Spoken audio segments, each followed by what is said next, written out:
আগামী নির্বাচনে সমস্ত ঋণ খেলাপি এবং যারা দেশের টাকা বিদেশে পাচার করেছে তাদেরকে নির্বাচনের অযোগ্য ঘোষণা করতে হবে।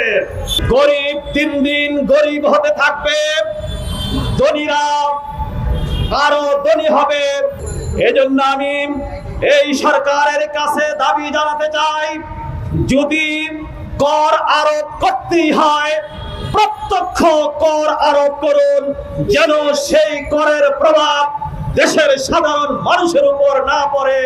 ধনীরা তাদের সম্পদের কর দিবে, তার দায়ভার গরিবরা নিবে না।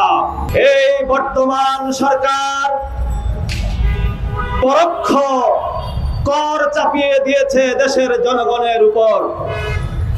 যে কর চাপিয়ে দিয়েছে, এই করের মাধ্যমে গরিব দিন দিন গরিব হতে থাকবে, ধনীরা আরো ধনী হবে।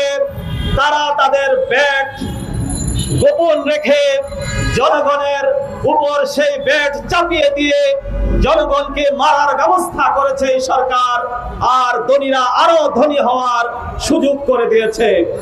এজন্য আমি এই সরকারের কাছে দাবি জানাতে চাই, যদি কর আরোপ করতেই হয় প্রত্যক্ষ কর আরোপ করুন, যেন সেই করের প্রভাব দেশের সাধারণ মানুষের উপর না পড়ে।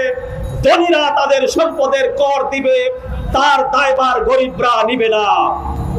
ভাইরা আমার, আমি পরিষ্কার বলতে চাই, যে সমস্ত ঋণ খেলাপিরা রয়েছে, যারা দেশের টাকা বিদেশে পাচার করেছে, তারা প্রত্যেকে অপরাধী, তারা দুর্নীতিবাজ। আমরা আজ পর্যন্ত এই দুর্নীতিবাজদের তালিকা দেখতে পাইনি।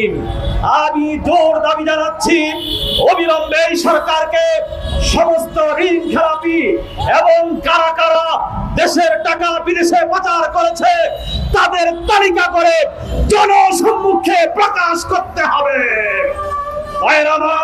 তাদেরকে আইনের আওতায় এনে তাদের উপযুক্ত বিচার করতে হবে।